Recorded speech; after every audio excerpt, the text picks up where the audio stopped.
This is episode 9 of Give Me a Chance, and it is your host who's speaking, Vittoria. Hi everyone, and welcome to a new episode of Give Me a Chance. We are already 1 month into 2021, and so much has gone by.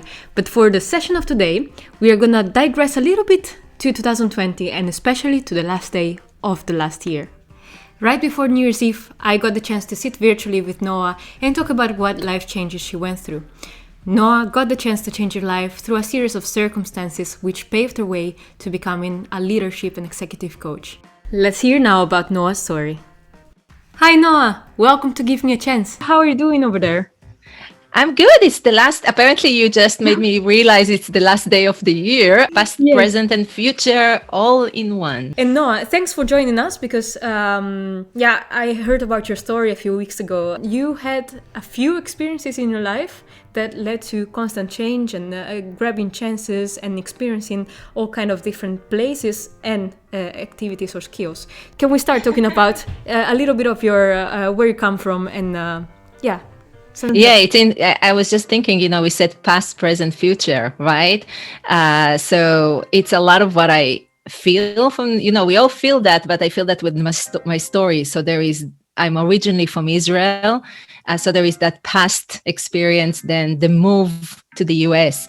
So I'm originally from Israel and I used to work in human resources, training and change management.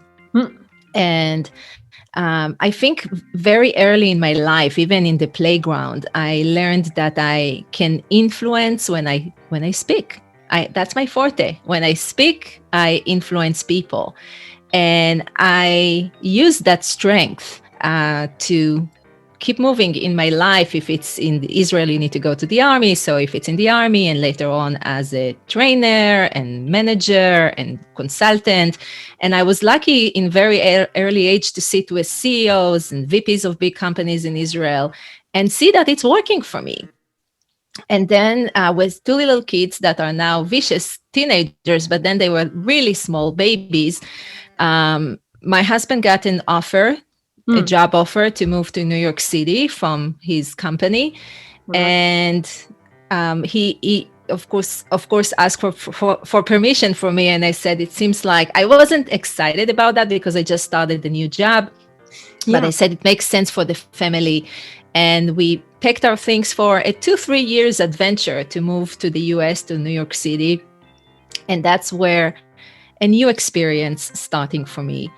And I realized that suddenly my forte becomes my barrier, my hurdle, because it's not that we don't speak English in Israel. We study in English. Companies many times email each other in English, but it was still my second language. My first language is Hebrew, and it's very different grammatically. And I could see how that influencer is disappearing. And I just felt so stuck and not able to move in the way I wanted to move before. What happened when you got to the US? What did you expect actually when you arrived? Yeah, so that's a great question. I expected to have exactly what I had in Israel in the US. So this is my past. I want to own my past in the US, like my husband, right? Why can he do that? Why so many other people do that and I cannot, right? I want it the same. And I can. I showed people in Israel that I can do that. So I can do that in the US. And it's not happening. And I'm fighting everything and everyone, including myself, to create that for myself. And I am not able to replicate the same experience to the US. When I work, it doesn't feel fulfilling. When I don't work, I don't enjoy it the same way when I took maternity leave to be with my kids in Israel. So it didn't feel the same. Something was missing for me. And something else showed up that was fear. Suddenly, a lot of things that I used to say, it's okay. Even if I don't know how to get there, I will find my way to get there. Suddenly, I lost that affirmation. I lost that center of myself of, okay, I can figure that out because I'm trying to figure out and it doesn't work. And I'm trying a different way and it doesn't work. And the fear is taking over. And another thing is taking over, a voice that is telling me, are you trying to tell us that you're able to do that? You're not. English is not your first language. So no one will hire you. No one will see you serious.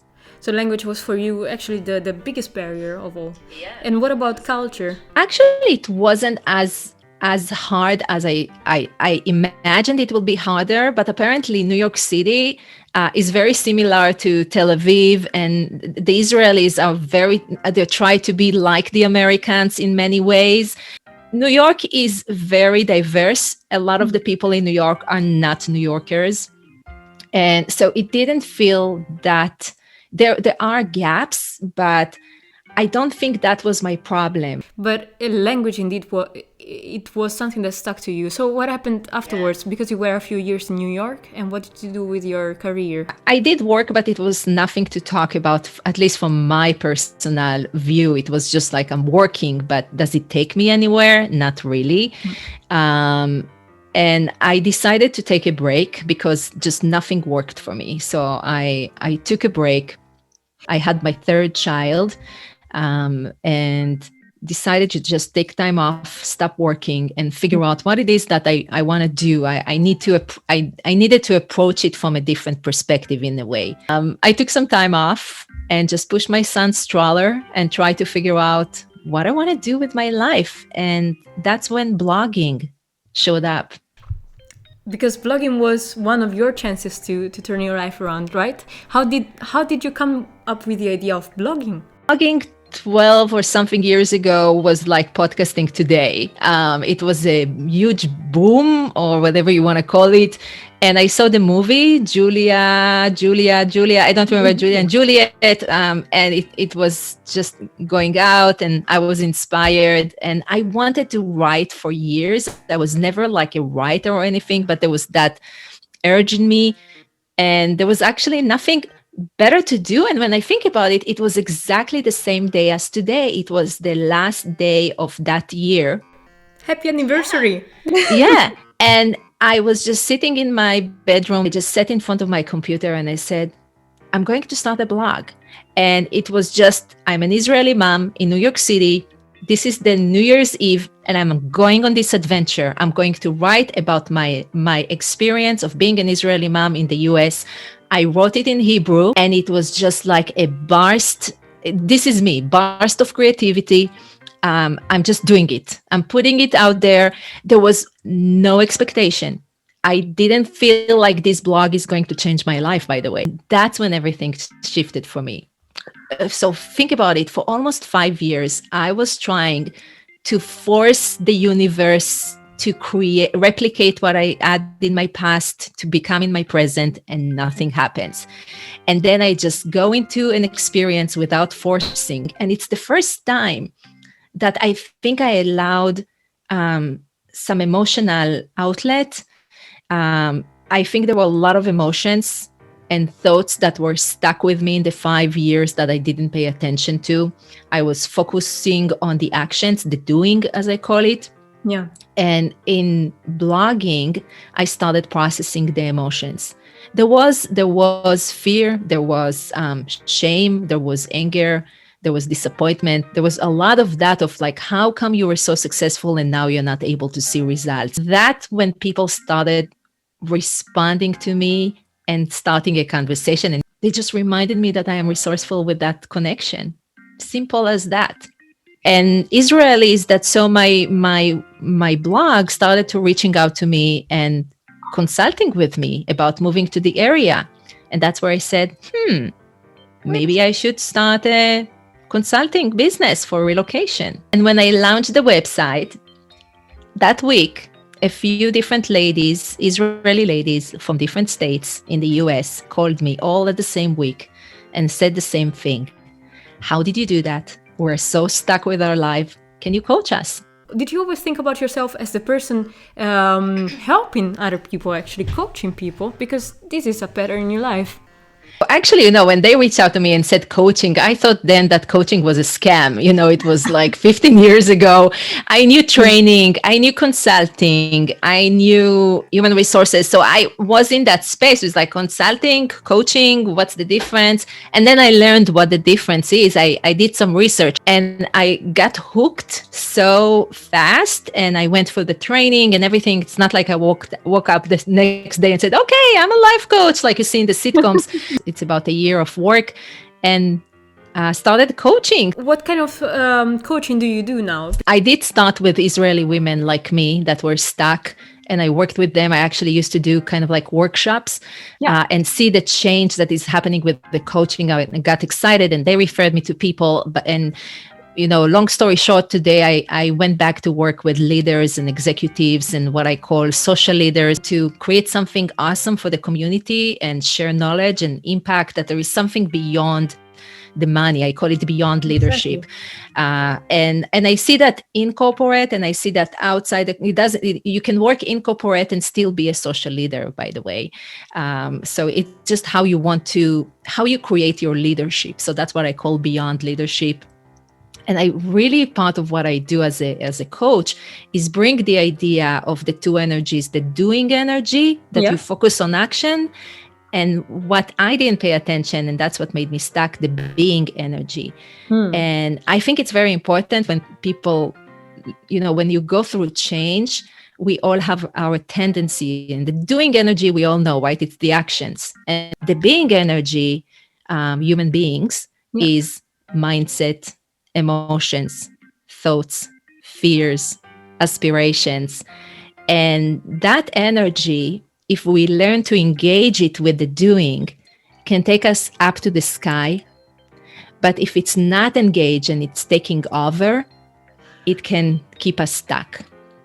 I believe there are too many stories that start with, I was stuck and then I was rich and famous. And I say, I was stuck, and I was stuck for 5 years, and I was frustrated for 5 years, and I made my husband miserable for 5 years, and I wasn't present with my kids for 5 years, and I didn't enjoy a lot of things that I could have enjoyed more in those 5 years. And many of us go through those phases in our life and we don't realize it.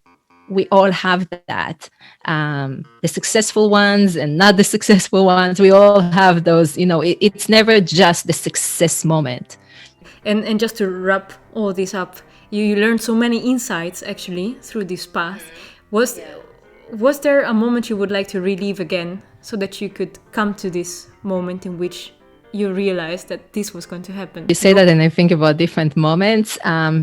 I think one of the most inspiring moments for me, or aha moments for me, it's also in my book, kind of like that's how I close the book.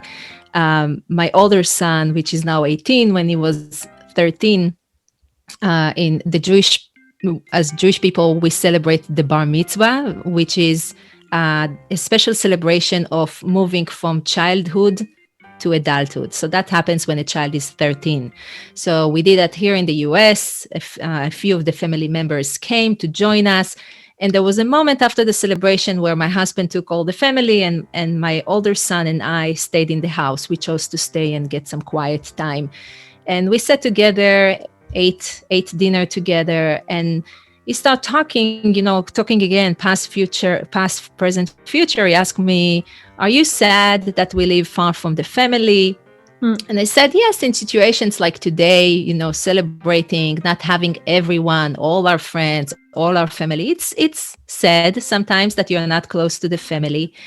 And then he asked me, he was 13, that my older son, he asked me, Mom, if you as your future self today could go back in time to past Noah that had to make that decision to move to the US, would you suggest her to go through that with all the challenges that you had? Would you suggest her to move to the US? And I was sitting there, first like, where did that come from? I needed a moment. Like, what should I tell her? Because right, it wasn't like I had fun all, it wasn't like a party full time long. I started tearing and I told him, you know what? I would tell her to go through that with all the challenges that I've had. I would never be the same person, because I would probably be in a 9 to 5 job, as manager job, working many hours in an office, not having the opportunity to work from home and seeing you guys. So it was such a powerful moment that took me, back in time. So probably that's my moment. No, that was really, really great to listen to your story. So inspiring. Thanks for it. I appreciate the time, and I wish everyone a beautiful 2021, that you will have anything and beyond everything you're looking for. This was Noah's story. After struggling with relocating from Israel to New York, Noah still got the chance to change her life by starting to blogging first and later on coaching women that were going through the same situation as her. Noah moved on later on to become a leadership and executive coach, and she even wrote a book, Beyond Leadership from AwareLess to Awareness, in which she describes everything that she thinks about leadership and what that should really be about. More information about that you can find in the bio below. Well, this was it for today. Have you ever had the chance to change your life, or do you know anybody who has? Please get in touch with us or leave a comment here below. And if you like this episode, do not forget to like and subscribe to this channel. And see you next time. Give me a chance, on your screen and in your ears.